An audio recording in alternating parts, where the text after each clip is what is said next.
uruhande rumwe ni umukozi w'Imana, urundi ni umukozi wa Satani.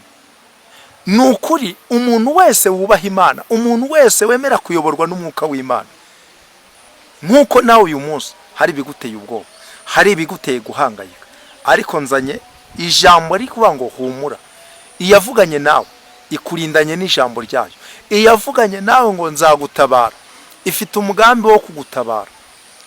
Ya yindi yakurinze imodoka igiye kwibirindura munsi y'umuhanda, ukabona imodoka itangiwe n'akantu gatoya, ambwiye ngo ibihe bibi biraje, ariko irambwira ngo muri ibyo bihe bibi Imana igiye kugirira neza abantu bayubashye. Imana igiye kugirira neza abantu bagize ute, bayubashye. Imana yanyeretse imvura nyinshi cyane, ngiye kubona mbona ya mvura itunguye abantu benshi, mbona abantu benshi barimo baranyagirwa na ya mvura. Ariko mbere yuko ya mvura irwa habanje gukuba igihu, ngiye kubona mbona haje imodokari yari ipakiye imitaka. Ngiye kubona mbona ya modokari ivuyemo umuntu wari ufite igitabo, akajya agenda asoma izina rya buri muntu, uwasomye akamuhereza iki, umutaka. Igihe cy'imvura hari umutaka Imana igiye kuguhereza, kubera yuko wihanganye kandi ugasenga Imana ukiranuka utaryarya. Imana ibwira Yeremiya ngo Yeremiya we, waroye neza ko ndindi ijambo ryanjye kugira ngo ndisoze. Ubu abantu bari mu mujyi wa Kigali bavuganye n'Imana, Imana irabazi. Nagiye kubona mbona ya mvura iragenda ikagwa mu gice kimwe, ikagenda igasimbuka ikagwa mu kindi. Imana irambwira ngo iriya mvura no muri Amerika izagerayo, ngo ni Burayi izagerayo, Australia izagerayo, mu bihugu bitandukanye izahagera. Irambwira ngo niba udafite umutaka iramvura izana kunyagira byanga bikunda. Nagiye kubona mbona ya mvura iragenda ikagwa mu gice kimwe, ikagenda igasimbuka ikagwa mu kindi. Imana irambwira ngo iriya mvura no muri Amerika izagerayo, ngo ni Burayi izagerayo, Australia izagerayo, mu bihugu bitandukanye izahagera. Irambwira ngo niba udafite umutaka iramvura izana kunyagira byanga bikunda. Ni utwicira Satani aduteza uburwayi, ateza intambara, abuza amahoro mu isi. Niyo mpamvu buriya n'umuntu utizera Imana, ariko ntabwo abantu, nta muntu yakubona abone ngo ngiye ngo nemera Satani. Aremera Satani se icyiza yamukoreye ni iki? Abantu bose banga Satani, ariko kwizera Imana bikabananira. Abarozi be kugukanga, icyo yanditse yaracyanditse. Abanyamagambo biguca intege, icyo yanditse yaracyanditse. Ibyo urwana nabyo bifite imbaraga, ariko ibyo bye kugukanga icyo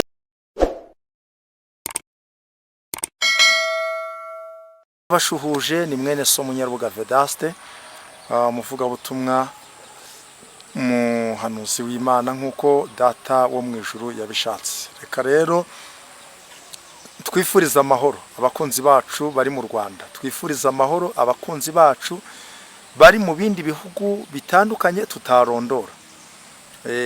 Ari abari kuri uyu mugabane wacu wa Afrika, ari abari ku yindi migabane, mwese turabashuhuje kandi tuvuga ngo amahoro y'Imana abane namwe.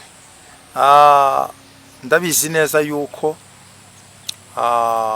iyo tuvuga ubutumwa hari benshi badukunda, hari benshi badushyigikira, hari abadusengera,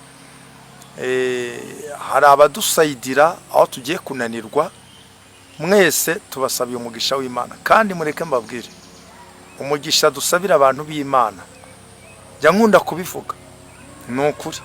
Niba ushaka umugisha, ntabwo umugisha upfa kuza gutyo gusa, ahubwo hari ukuntu bajya bavuga ngo runaka Imana yamuhaye umugisha, ariko uyu mugisha yari awukwiriye. Urebye ukuntu agira ubuntu, urebye ukuntu yita ku bantu bababaye, yewe yari akwiriye umugisha.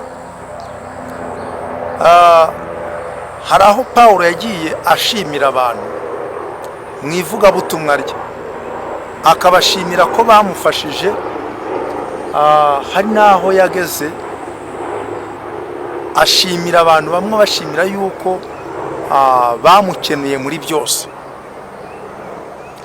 Mu by'ukuri hari umuntu ugutekereza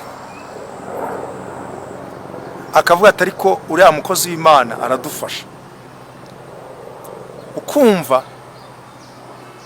aravuze ati umukozi w'Imana, reka ngufashe ku murimo w'Imana, nibura nkugurire megabyte wakoresha nibura ukwezi. Burya uwo muntu abasayidiye cyane, uwo muntu abafashije umurimo w'Imana, uwo muntu aho ari hose niyubahwe. Hariho n'undi muntu utekereza akavuga ati ariko kozi w'Imana ndabizi ko mugira n'ingendo,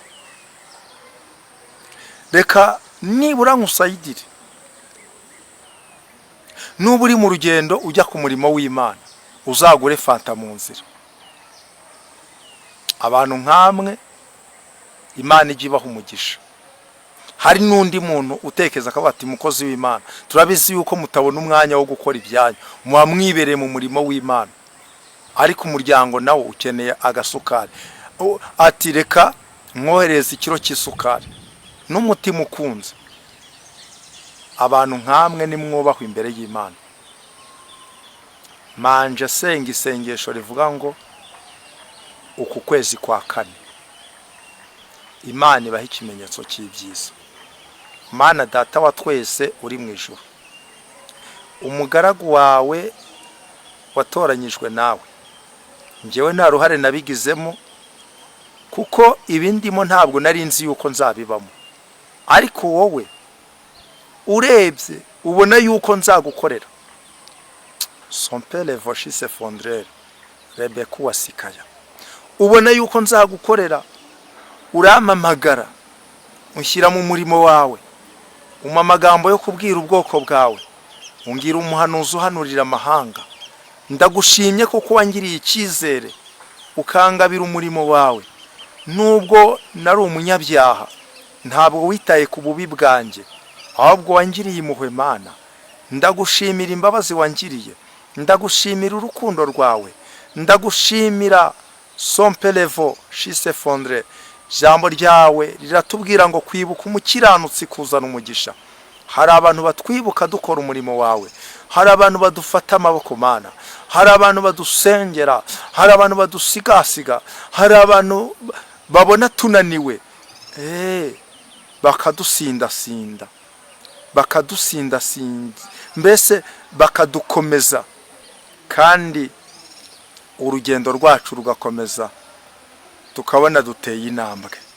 Abo ndabasabira umugisha, abarwaye ndabasabira gukira, abafite ibibazo ndabasabira kugira ngo ibibazo byabo bishyirwe iherezo. Uku ni ukwezi kwa kane Mana, ndasenze kugira ngo ukuboko kwiza kw'Imana yamamagaye kuzabane nabo, aho bari hose, bari mu Rwanda, bari mu bindi bihugu, bazabona ineza y'Imana, bazabona igitangaza cy'Imana. Ndabasengeye mu izina rya Yesu, nzi yuko unyumva Mana. Iyo ntarasenga mba nzi yuko ibyo nkeneye byose ubizi, niyo mpamvu nanjye mbasengeye mu izina rya Yesu. Nta nyiturano nge nabaha, ariko Uwiteka Imana, umuntu wese udufasha mu murimo, ari n'ufasha ubu butumwa akabugeza kuri bene data, uwo nawe ahabwa umugisha. Wumva yuko ubutumwa bukwiriye kugera ku bandi, uwo tumusabiye umugisha mu izina rya Yesu. Umuntu wese udushyigikiye, umuntu wese utwemera, umuntu wese uri mu ruhande rwacu, tumusabiye umugisha, tumusabiye umugisha. Kandi intego dufite niyo kujya mu ijuru. Turasenze kugira ngo Mwami, mu badukurikira bose, mu badushyigikira bose, mu badusengera bose, mu bashayaringa ubutumwa bwacu bose, he kuzagera n'umwe wo gusigara mu rugendo, wo gusigara mu butayu, wo kugwa muri ubu butayu bwa hano mu isi, ahubwo twese tuzagera imbere yawe Mwami turirimba itsinzi, turirimba ya ndirimbo yo kunesha, ya ndirimbo y'umwana w'intama w'Imana. Haleluya. Kandi njyewe nsenga ndasengera n'imiryango y'abo bantu kugira ngo uyigirire neza. Ndasengera n'abana, urubyaro rwabo urugirire neza. Mu ntambara barwana ubarwanirire, ubereke ko uri kumwe nabo. Ndasenze, ndakubita imbaraga z'abadayimoni. Ndabizi neza yuko iyo umuntu ari umunyamumaro Satani aramurwanya, ariko nanjye ndasenze kugira ngo mwami ugere kuri abo bantu bose data badushyigikira ngo dukore umurimo wawe. Ubagirire neza, ubahindurira amazina nk'uko wahinduye amazina ya Sara mwami, nk'uko wahinduriye Aburahamu amazina, aba ariko bahindurirwa amazina, bahindurirwa amateka mu izina rya Yesu Kristo. Kandi Imana nzakire telefone ni ukuri yo gushima, dushima izina ryawe kubw'ibitangaza wagiye ugirira bene data n'abashiki bacu. Urakoze, ndagushimye. Senze muri makeya, kandi ntabwo mwami Imana nyiringabo wumva ari uko tuvuze cyane cyangwa tuvuze byinshi, ahubwo tutaragira nubwo tuvuga ubu wamaze kumenya ibyo dukeneye. Urabizi mwami Uwiteka Mana nyaguhora ku ngoma iteka. Urabizi Mana. None se mbarondora amazina? Ntabwo nabarondora amazina Mana. Uwiteka Mana ya Aburahamu na Mana ya Aburahamu na Isaka na Yakobo urabazi bose, ariko Uwiteka buri muntu wese, abo umubyeyi, abo umugabo, abo umusore, abo umukobwa, atompere voshise fondre, abone ikimenyetso cy'ibyiza, bimenyekane ko ari wowe Mana twiringiye, kandi ko ari wowe Mana ikora ibitangaza. Ndagushimye ko wumvise. Gusa Mana ngushimiye uru rufunguzo mbonye ndi guhereza abantu, kandi nkabona bari gufungura inzugi zari zarakinzwe. Urambwira ngo uri Imana topele voshise fondre ikoreye muri iri sengesho, kandi iri sengesho lebedo fere beshise fine. Hari benshi bagiye gushima izina ryawe. Dusenze mu magambo make, ariko kubwo kwizerera muri iri sengesho Mana ngushimiye yuko uri Imana igira neza, kandi abantu bawe bagiye kukubona bundi bushyashya. Urakoze ko wumvishe, kandi ko ubikoreye kwibasha mu izina rya Yesu, amen. Imana ishimwe cyane. Umubyeyi witwa Sara yari afite agahinda kubera yuko yari yarabuze urubyaro. Hari ijambo tujya dusoma muri Bibiliya, ngira ngo turisome, nubwo iri jambo atari ryo ntego y'ibyo tugiye gusoma cyangwa se tugiye kuganiraho. Iri jambo riri mu Itangiriro ibice 21 umurongo wa 6. Haranditswe ngo Sara aravuga ati Imana irashekeje, abazabyumva bose bazasekana nanjye, amen. Mu by'ukuri iri jambo Imana yari imaye muri iyi minsi. Imana irambwira ngo hari abantu igiye guha guseka kubera yuko bayubashye. Hari abantu Imana igiye guha guseka kubera yuko bayubashye. Muri abo bantu rero Imana igiye guha guseka, mwene data mushiki wanjye uneza amatwi, nawe igushyire ku rutonde, kubera yuko hari abakozi b'Imana bakoze umurimo w'Imana bafashijwe nawe, bari bacogoye, bari bananiwe, urabashyigikira. Iyo senga ntabwo ari ukwikunda, ahubwo ni ukuvuga ngo Bibiliya iravuga ngo mugirire neza abantu bose, ariko cyane cyane ab'inzu y'abizera. Bibiliya iravuga ngo nkunda bankunda, abashakana umwete bazambona. None se ngiye uragira ngo najya gukunda mbere yo kugira ngo nkunde uriya wo hirya, ndabanza mfata uyu muntu nkunda akanabingaragariza. Niko bimeze. Buriya umuco wacu unakomoka ku Mana. Impamvu hafi y'abantu bose banga Satani, Satani nta cyiza yifuriza abantu. Satani niwe utwicira, Satani aduteza uburwayi, ateza intambara, abuza amahoro mu isi. Niyo mpamvu buriya n'umuntu utizera Imana, ariko ntabwo abantu, nta muntu yakubona abone ngo ngiye ngo nemera Satani. Aremera Satani se icyiza yamukoreye ni iki? abantu bose banga Satani ariko kwizera Imana bikabananira. Ariko ngewe icyo nshatse kuvuga ni iki ngiki, nkunda abantu bose, ntabwo ndajya kurenga umuntu unkunda kandi akanabinyereka ngo ngende ngo nkunde wa wundi uririya kandi hari umuntu nkunda nanjye akabingaragariza. Niba Imana ikunda abayikunda, none se twebwe twanga abantu badukunda? Kandi nanone twongere tubwira abantu, hari n'abantu mu by'ukuri ubu usanga utamenya formule yabo, ugasanga umuntu intambwe ze ziri mu mayira abiri. Uruhande rumwe ni umukozi w'Imana, urundi ni umukozi wa Satani. Nukuri umuntu wese wubaha Imana, umuntu wese wemera kuyoborwa n'umwuka w'Imana, uwo muntu nanjye manumva yaba inshuti yanjye. Kuko icyambere, uwo muntu nta buryarya, nta buriganya, afite umutima w'urukundo. Uwo muntu aransengera, uwo muntu aramfasha, uwo muntu aranyobora. Niyo hari akantu katagenze neza, arambwira ati bikosora ubigenze gutya, uwo ndamwemera, uwo ndamwubaha. Imana ishimwe cyane.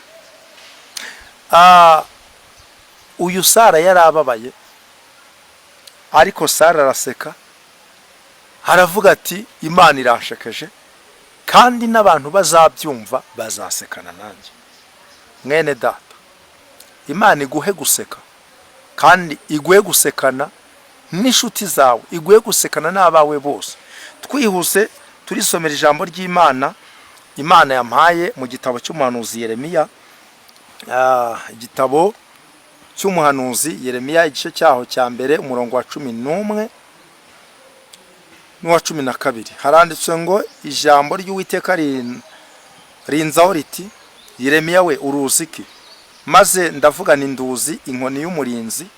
Maze Uwiteka arambwira ati, waroye neza kuko ndindi ijambo ryanjye kugira ngo ndisohoze. Imana yambwiye ngo mbabwire ngo nubwo ibihe birushaho kugenda bikomera, ariko Imana irinze ijambo yavuze ku bantu bayo. Uyu Yeremiya yaje kujya mu iyerekwa, abona inkoni, ariko iyo nkoni yari yanditsweho amagambo avuga ngo ni inkoni y'umurinzi. Mu yandi magambo yari inkoni y'umurinzi. Se inkoni y'umurinzi tubigereranye n'iki? Ni nk'uko ushobora kubona umuntu ushinzwe kurinda umutekano w'ahantu runaka, ariko ukabona afite n'intwaro kugira ngo ikiraza kwangiriza hahana acungiye umutekano. Niba ari imbunda, arabakubitamwo urusasu. Yeremiya rero nawe aza kubona, reka tubivuge gutyo, aza kubona imbunda yesitaye. Umunwa w'iyo mbunda mbese werekeye ahantu hashoboraga guturuka ibintu bishobora kuza kwangiriza iby'Imana yavuze. None Imana yamubaza ati, Yeremiya urukubona iki?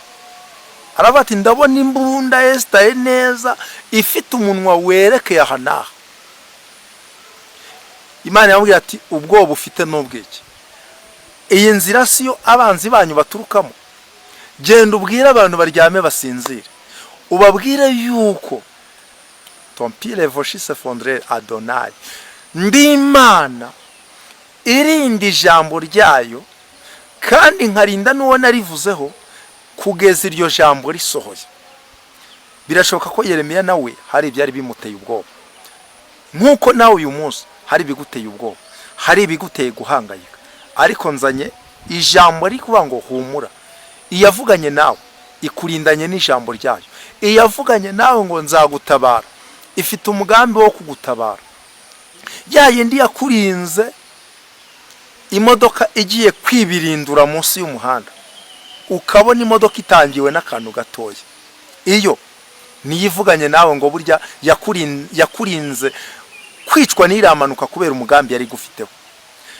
Iyi Mana yakurinze kwiseta, nyamara ukajya ubona abandi barimo barabajyana muri morgue, nyamara wowe ukarokoka kuri iyo seta abandi bagapfa. Yakurinze kubera ko hari umugambi mwiza Imana yari igufiteho.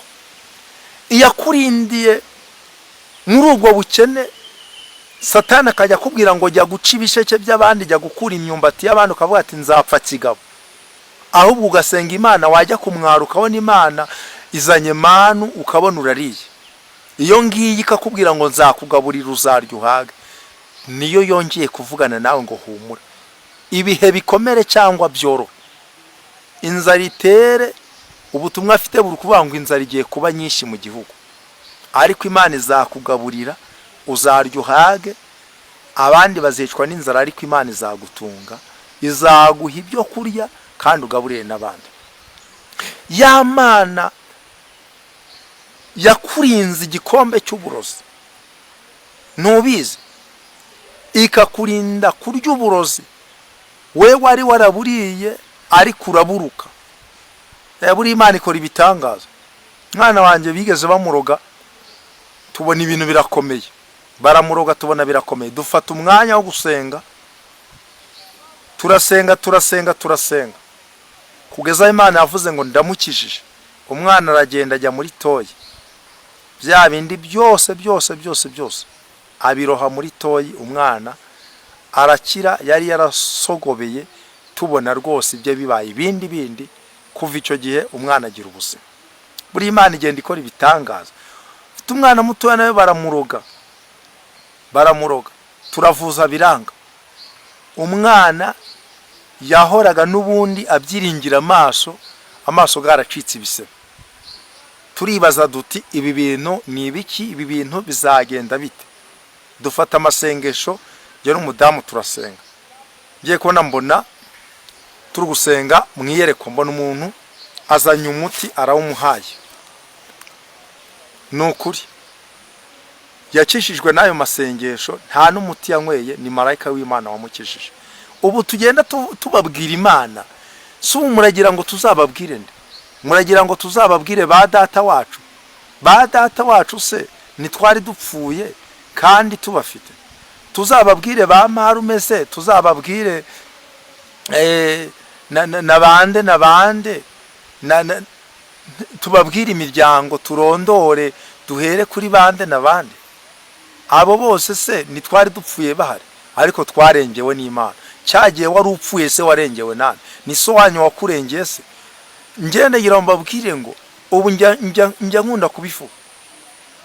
Niyo umuntu yangirira neza, ariko nzagukunda, ariko mbere ya byose imbere yawe nzahashyira Imana uzi nyuma. Kuko icyambere ineza wangiriye nuko Imana yakugeze ku mutima. Iyo Imana itakugera ku mutima ntiwari kungirira neza.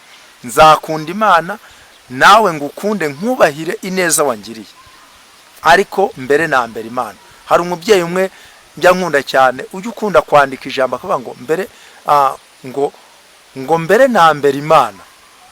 Akantu kose nyandikiye akunda gukoresha iryo jambo ngo mbere na mbere Imana. Nukuri mbere na mbere ibyo dukora byose, mbere na mbere Imana.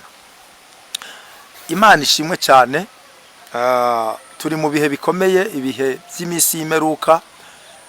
Tugenda tubona ibintu by'impinduka, kandi ibintu by'impinduka bizakomeza kugenda biza. Ariko nanone ikibazo Imana ifite nuko n'abantu b'Imana barushaho kugenda bahinduka babi.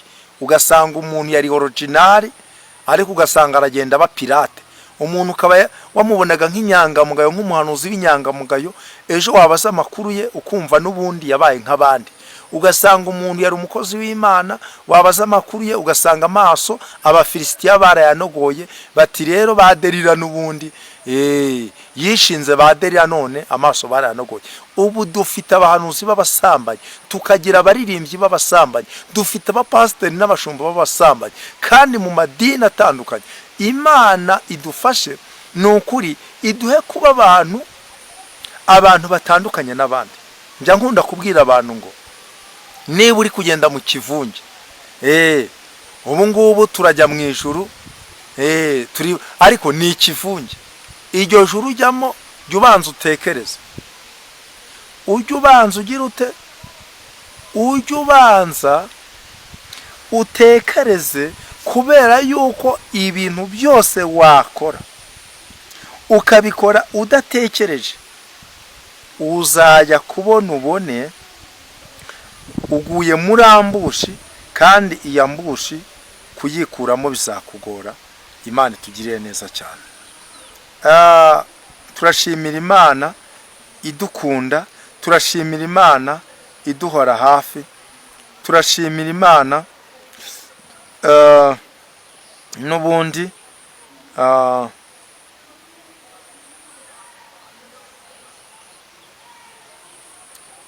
mu by'ukuri itagitwirengagiza, kandi ni Imana idufiteho umugambi mwiza. Ariko mu by'ukuri tuba dukwiriye no kugenda twaguka, tukamenya ngo iyi Mana yavuganye natwe, ya Mana yavuganaga na ba sogokuruza kera, uyu mwanya niyo yongeye kuvugana natwe nonaha. Kandi dukwiriye kwizera ibyavuzwe n'Imana, kubera yuko uyu munsi hari abantu bavuganye n'Imana, ariko mu kuba baravuganye n'Imana hari ibintu bibateye ubwoba, hari ibintu barimo bibaza ngo tuzabikatira hehe, tuzabihungira hehe. Ariko ndagira ngo nkubwire ngo wowe uneze amatwi, Imana niyo murengezi wawe, Imana niyo buhungiro bwacu n'imbaraga zacu, kandi ni umufasha utabura kuboneka mu byago no mu makuba. Byamera bite, ibihe by'inzara bigomba kuza, ariko nanone turashimira Imana, mu Rwanda rwacu hari umutekano, turarya tukaryama, iyo yabiduhaye turarya tukaryama tugasinzira, nta biturika turara twumva, kubera Imana. Mana warakoze, ibyo nabyo turabigushimiye, kandi kubw'imbabazi zawe ushatse uduha amahoro, kuko nibyo abanyarwanda twabonye muri iki gihugu ni byinshi. Imana ishatse yatugirira impuhwe ikaduha umutekano w'ibihe byose. Uretse ko nyine ibyaha bigenda bizana akaga, bikatuzanira amakuba, bikatuzanira ibyago, na n'uyu mwanya iyo dusenga Imana igenda ivuga ko kubw'abantu bamaze kurengwa bakibagirwa Imana yabakuye, n'ubundi bizabazanira ingaruka mbi. Ariko natwe dukomeza kwinginga Imana tuyihendahenda. Imana ibwira Yeremiya ngo dore iriya ni inkoni y'umurinzi, waroye neza ko n'indi jambo ryanjye nkarisohoza.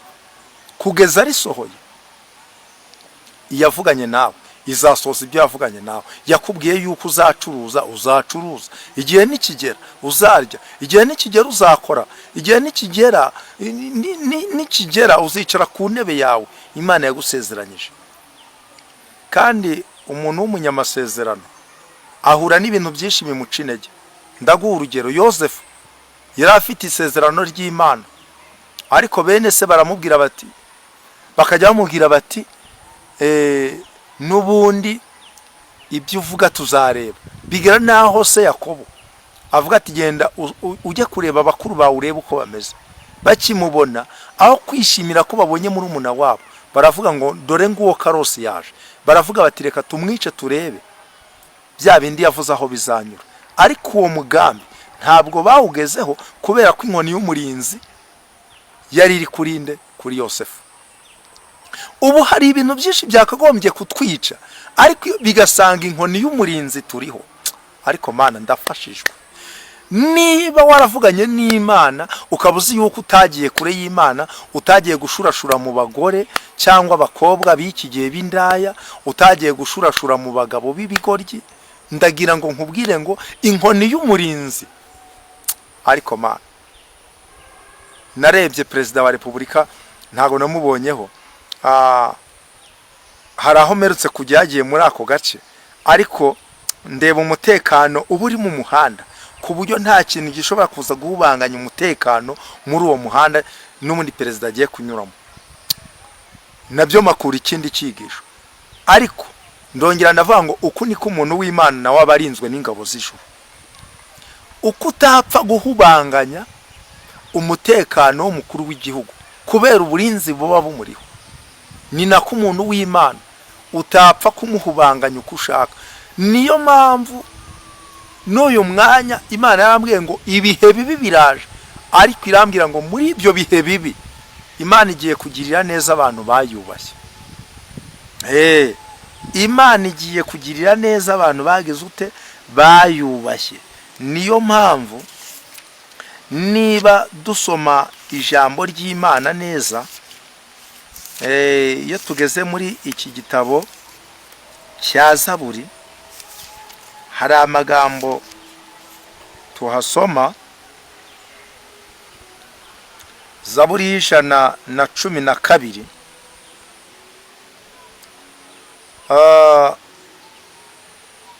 turasoma Zaburi y'ijana na 12, duhere ku murongo wa mbere.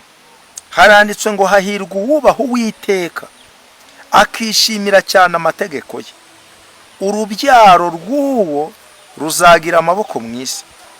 Umuryango w'abatunganye uzahabwa umugisha.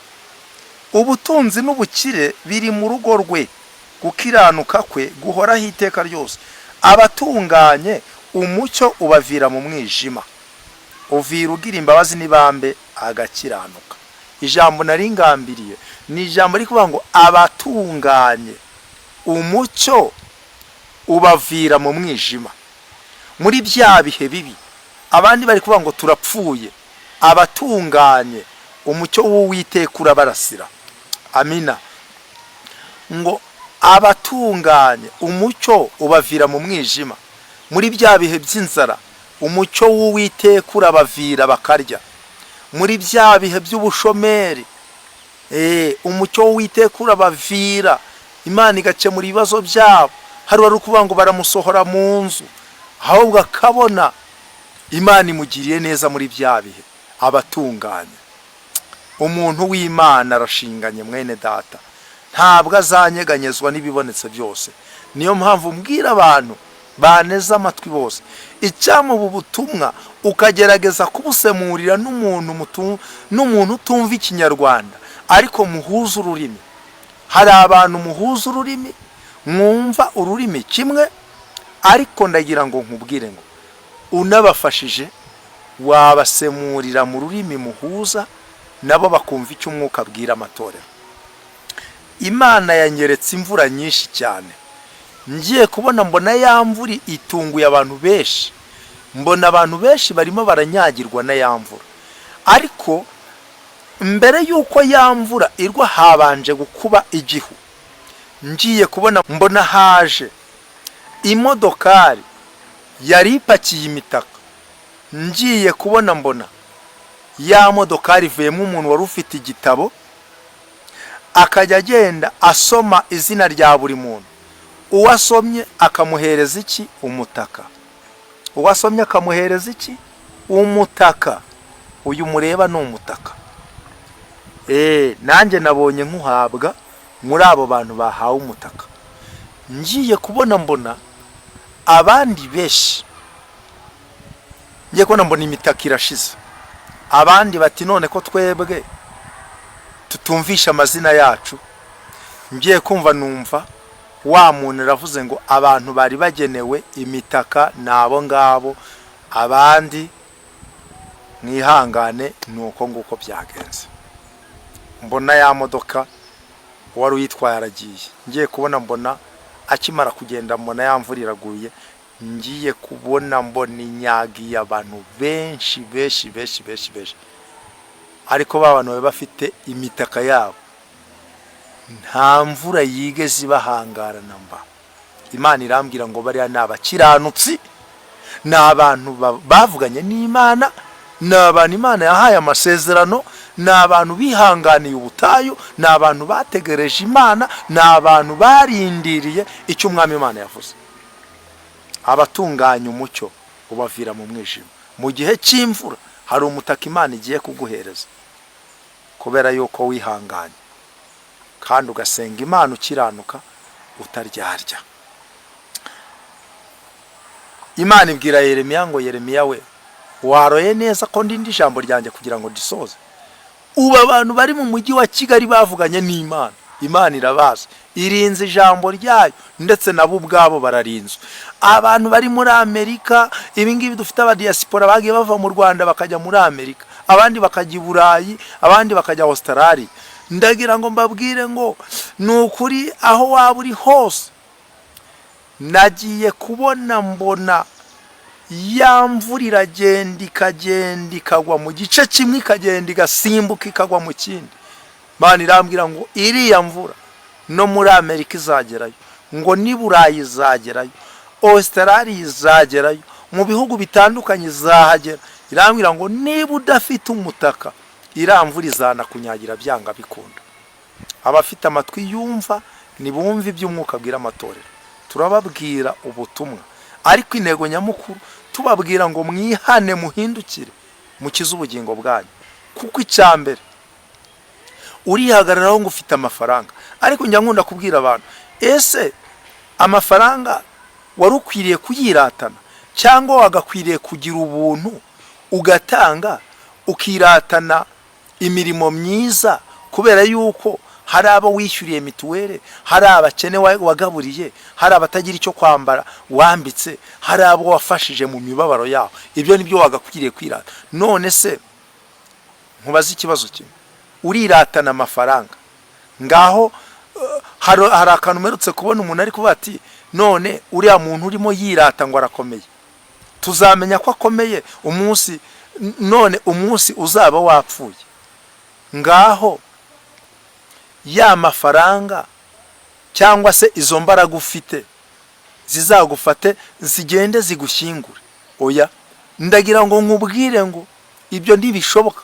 Ahubwo ikintu gifite agaciro ni ukubaha Imana, ukubaha n'abantu bayo, kandi ugakunda mugenzi wawe nk'uko wikunda. Mu by'ukuri niba wishimira kurya ugahaga, ukamenya ko hari abandi bari kuburara. Niba wishimira kugubwa neza, ukamenya ko hari abandi baguwe nabi. Ukamenya neza yuko iyi si wayigezemo, ariko igihe kizagera ukanayivamo. Bibiliya tubwira mu Baheburayo, hari ijambo ritubwira igice cya 9 umurongo wa 27, hari ijambo ritubwira ngo kuko twagenewe gupfa rimwe, hanyuma hakaza urubanza. N'ubutunzi ufite buzagushyira mu rubanza. Imana izakubaza abantu wagiriye neza. Urukumva utazakorwa n'isoni, suragira ngo kubutunza n'ubwenge bwawe. Erega no kuba warariganyije ukabona biremeye, nuko Imana yabyemeye. Hari benshi banariganyije biranga, ariko ndagira nkubwire ngo yaba uburiganya ukora, yaba umutima w'ubugugu ugira, hari n'abantu bahora bari kububura, ugasanga umuntu arahora bubura n'ibyo afite, nta gushima Imana, arahora ari umunyamaganya, ubu rwose ubukene rwose, umushahara ni muke. Ubundi ibyo ngibyo bizageza umuntu ufite umwuka w'Imana, yaba bikeya ashima Imana, akavuga ati Imana ndagushimye kuko ibi ngibi umpaye. Hari abatabifite. Niko ubuzima bw'umuntu wubaha Imana bukwiriye kumera. Nta bintu byinshi bifite byo kuvuga. Njya nkunda kubivuga, mbafite byinshi byo kuvuga. Yesu yatugize ikigega kirimo ibintu bye, ariko ntabwo twabivuga umunsi umwe ngo tubirangize. Reka tube dusubikira dusenga Imana. Ariko nakubwiraga ngo wowe uhagaze neza, iyavuganye nawe irinze ijambo, yavuganye nawe kandi nawe ubwawe urarinzwe. Humura, nta kintu gishobora kuguhangara, kuko iyavuganye nawe niyo kwizerwa. Mana, turagushimye mu izina rya Yesu. Ngushimiye umwanya mwiza uduhaye wo gutambutsa iyi message. Mana, uhabwe icyubahiro. Abagiye kumva iyi message bazasubizwe mu imbaraga nshya, kandi abihana bazababarirwe. Kandi Mwami Uwiteka, ukomeze utwagurira imbago muri uyu murimo w'ivugabutumwa, kugira ngo izina ryawe rikomeze guhabwa icyubahiro. Urakoze, ndagushimye. Igifite agaciro nuko twemerwa nawe, kuko ijambo ryawe riravuga ngo mu mahanga yose abubaha Imana bagakora ibyo gukiranuka, Imana irabemera. Intego nyamukuru niyo kuzava mu isi twemerwa nawe, tukazabona ubugingo buhoraho. N'abazadukurikira bose, n'abadukunda bose, n'abadushyigikira bose, Mwami, icyo mbasabiye ni ukuzaraga ubugingo buhoraho. Urakoze Uwiteka, Mana yera yo mu ijuru. komeza udufashe, uturinde, uturindane n'abacu, ariko nyamukuru uturindire ubugingo. Byose mbigusabye mu izina rya Yesu, amen.